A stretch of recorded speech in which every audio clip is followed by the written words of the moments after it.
এখন যেটি হয়েছে সেটি হলো যে আমরা সবাই বাবর হব, সেভেন সিস্টার স্বাধীন করব, এরকম একটি স্লোগান নিয়ে খুব ছোট, সম্ভবত 20-25 সেকেন্ডের একটা ভিডিও। এটি এখন ভাইরাল হয়ে দেশে ঘুরছে এবং এটি ভারতের বিভিন্ন মহলে নিদারুণ তোলপাড় তৈরি করেছে। আমাদের দিল্লি কেন্দ্রিক দাদা যারা আছেন, কলকাতা কেন্দ্রিক যে সকল দাদারা আছেন, তারা এই ছোট্ট ভিডিও ক্লিপটিকে নিয়ে রীতিমতো হই হুল্লোড় শুরু করেছেন। কেন করছেন সেটা পরে আসছি, তার আগে বলে নেই যে স্বরাষ্ট্রমন্ত্রী সাবেক প্রতিমন্ত্রী মিস্টার বাবর, তিনি তো এখন মৃত্যুদণ্ডপ্রাপ্ত আসামি। কিন্তু যে রাজনৈতিক পরিস্থিতি চলছে, যদি এইভাবে চলতে থাকে হয়তো তিনি খুব দ্রুত মুক্তি পাবেন, এবং তিনি যদি মুক্তি পান তাহলে বিএনপির মাঝে তিনি হয়তো হিরো রূপে ফিরে আসবেন, এবং তাকে ওইভাবে বরণ করার জন্য তার নির্বাচনী এলাকা থেকে শুরু করে বিএনপির যারা কেন্দ্রীয় নেতাদের একটা বিরাট অংশ অধীর আগ্রহ অপেক্ষা করছে। কারণ তিনি তারেক রহমান সাহেবের খুবই ঘনিষ্ঠ ছিলেন। এটার একটা কারণ হতে পারে, অথবা এখন যে অবস্থা তৈরি হয়েছে সেই অবস্থাতে বিএনপির জন্য সবচেয়ে ঘনিষ্ঠ এবং কৌশলগত বন্ধু হিসেবে চীন এবং পাকিস্তান নতুন করে আবির্ভূত হয়েছে। চীন অনেক চেষ্টা করেছে আওয়ামী লীগের সঙ্গে সম্পর্ক করার, এবং বিএনপির সঙ্গে তাদের যে ঐতিহাসিক সম্পর্কটি এটি তারা প্রকৃতির হাতে ছেড়ে দিয়েছে। কিন্তু এখন যেহেতু আওয়ামী লীগের পতন হয়েছে এবং ভারত বাংলাদেশের রাজনীতির যে অভ্যন্তরীণ রাজনীতি, এর থেকে বলতে গেলে এখন তারা বিতাড়িত।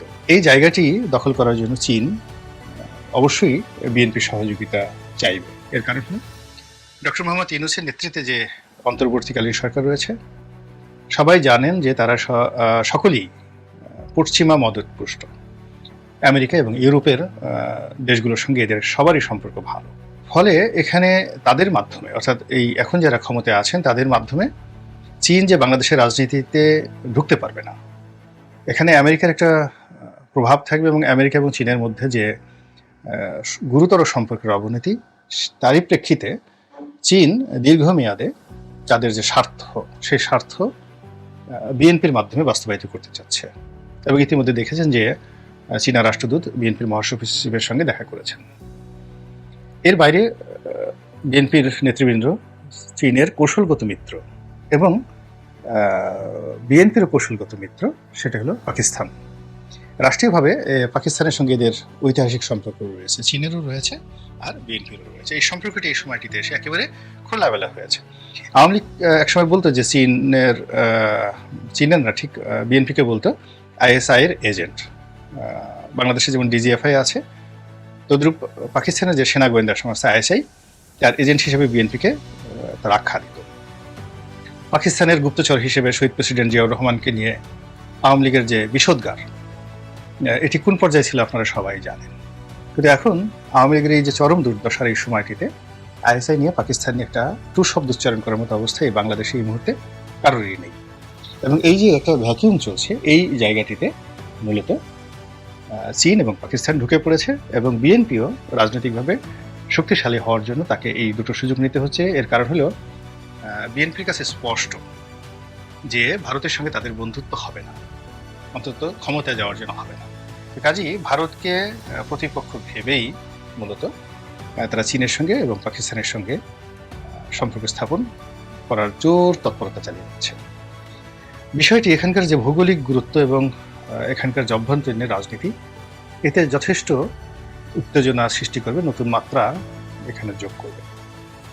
এবং সেখানে জনাব লুৎফুজ্জামান বাবর অবশ্যই সেখানে গুরুত্বপূর্ণ একজন ব্যক্তি হিসেবে আবির্ভূত হবেন। কেন?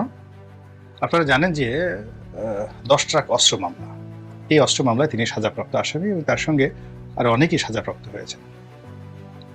তো এই 10 ট্রাক অস্ত্র মূলত তৎকালীন বিএনপি সরকার রাষ্ট্রীয় সিদ্ধান্তে, যেমন আওয়ামী লীগ সরকার রাষ্ট্রীয় সিদ্ধান্তে ভারতকে ট্রানজিট দিয়েছে, আরো অনেক কিছু করেছে, তদ্রূপ চীনের সঙ্গে দ্বিপাক্ষিক রাষ্ট্রীয় সম্পর্কের কারণে রাষ্ট্রীয় সিদ্ধান্তে সেই যে সেভেন সিস্টারে যে সকল বিদ্রোহী গ্রুপ যারা স্বাধীনতার জন্য লড়াই সংগ্রাম করছিল, তো সেই স্বাধীনতাকামী গোষ্ঠীকে, যেটা আমাদের সংবিধান সম্মত যে আমরা যে কোনো স্বাধীনতাকামী গোষ্ঠীকে সমর্থন জানাবো, সহযোগিতা করব, তো সেই অর্থে ভারতের যে সেভেন সিস্টার 7টি রাজ্য রয়েছে, সেখানে যে অস্থিরতা চলছিল বিগত বিএনপি সরকার জামানাতে, সেই অস্থিরতাতে ঘি ঢালছিল চীন, অস্ত্র দিয়ে, অর্থ দিয়ে ওখানকার বিদ্রোহী গোষ্ঠী, বিশেষত উলফাকে তারা সাহায্য করতো, সহযোগিতা করত।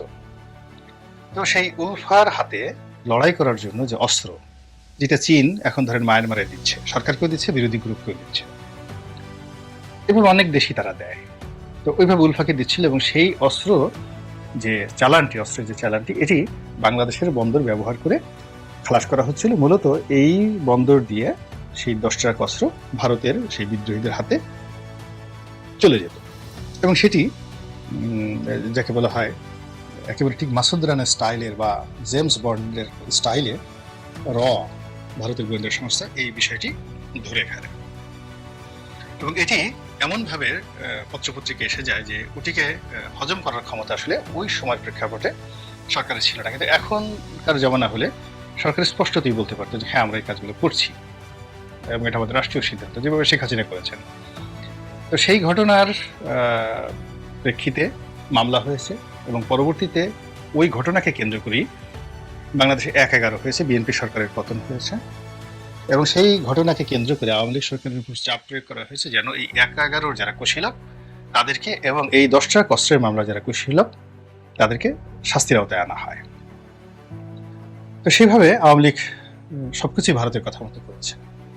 এখন যেহেতু আওয়ামী লীগের পতন হয়েছে এবং একটা নতুন পরিবেশ এবং পরিস্থিতি প্রেক্ষাপট তৈরি হয়েছে, সেখানে জনাব বাবর একেবারে নায়ক রূপে আবার নতুন করে চীনের পছন্দের লোক হিসেবে যদি আগামী বিএনপি সরকারের স্বরাষ্ট্রমন্ত্রী হয়ে মসনদে বসেন, তাহলে ওই যে 7টি রাজ্য রয়েছে ভারতের, সেখানে স্বাধীনতাকামী জনগণ আবার বাংলাদেশের প্রতি নির্ভরশীল হয়ে পড়বে, এবং চীনও ভারতের উপর ছড়ি ঘোরাতে পারবে। আর বাংলাদেশও আগে যেভাবে ভারতকে ভয় পেত, তার চেয়ে আরো বেশি উঁচু গলায় ভারতের সাথে লড়াই করতে পারবে, এরকম একটা পরিবেশ পরিস্থিতি তৈরি হয়েছে। এখন ভারতকে আমরা সেভাবে মোকাবেলা করতে পারবো কিনা, ভারতের সাথে সেটা করা ঠিক হবে না কিনা, এগুলো পরবর্তী প্রশ্ন, $1 মিলিয়ন কোশ্চেন, সেটা পরের ব্যাপার। কিন্তু এখন ভারতের সম্পর্কে মানুষের যে ভয় ছিল, আতঙ্ক ছিল, সেটা কেটে গেছে। ভারত যে ঘোড়ার ডিম আমাদের কিছুই করতে পারে না, যদি পারতো তাহলে তারা আওয়ামী লীগকে রক্ষা করতে পারতো, শেখ হাসিনাকে রক্ষা করতে পারতো, শেখ হাসিনার জন্য তারা সৈন্যবাহিনী পাঠাবে, এরকম অনেক কথাই তো আওয়ামী লীগের লোকজন বলতেন। কিন্তু দেখা গেল যে শেখ হাসিনা পালিয়ে যাওয়ার পর যেভাবে আওয়ামী লীগের লোকজন বাংলাদেশে একেবারে তাদের জীবন হারাম হয়ে গেছে, আর অনেকে যেভাবে সীমান্ত পাড়ি দিতে গিয়ে ভারতীয় টাউটবাটপারদের কবলে পড়ছেন, এবং ভারতের যে বিএসএফ বাংলাদেশের এই সকল আওয়ামী লীগ নেতাদেরকে যেভাবে জিম্মি করছেন, অনেকে গুলি করছেন, এবং অনেককে আবার বিজিবির হাতে ধরিয়ে দিচ্ছেন, এই জিনিসগুলো কোনো অবস্থাতেই আওয়ামী লীগের যারা লোকজন আছে তাদের যে মনোজগৎ, সেই মনোজগতে ইতিবাচক কোনো প্রভাব ফেলছে না। আর আওয়ামী প্রতিপক্ষ যারা আছে তাদেরকে উৎসাহিত করছে যে ইয়েস উই ক্যান ডু। অতি সম্প্রতি ছাত্রলীগের সাবেক সাধারণ সম্পাদক ইসাক আলী খান পান্না, তিনি এই ভারতে পালাতে গিয়ে সেখানে মারা গিয়েছেন। তার লাশ এখনো পর্যন্ত, আমি যে ভিডিওটা করছি শনিবার দিন, এখনো পর্যন্ত বিএসএফ এর কাছে দেওয়া হয়নি। কেউ কেউ বলছে যে এটা বিজিবি গুলি করেছে, কেউ বলছে বিএসএফ গুলি করেছে, আবার অনেকে বলছে যে না, তিনি আসলে অতিরিক্ত মানসিক প্রেসারে হার্ট অ্যাটাক করে তার মৃত্যু ঘটেছে। কিন্তু বাস্তবতা যাই হোক না কেন, ঘটনা যাই হোক না কেন, এটাই সত্য যে ভারত আওয়ামী লীগের নেতাদেরকে ওভাবে আশ্রয় দেয়নি।